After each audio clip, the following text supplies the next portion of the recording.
izveidot prezentāciju par Fibonacci skaitļiem.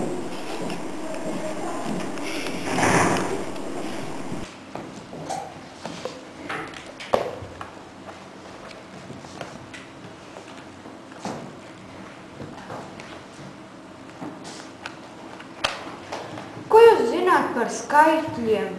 Tos var saskaitīt un apmīt. Tos var salīdzināt. Tos var dalīt.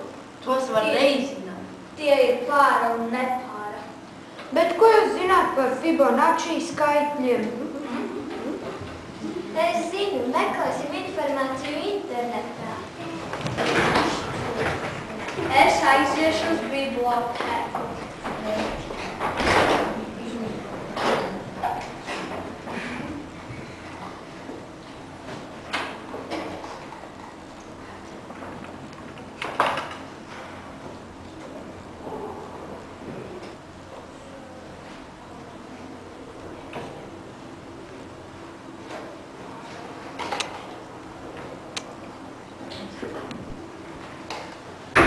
Draugi, ko jūs uzzinājāt tagad par Fibonacci skaitļiem?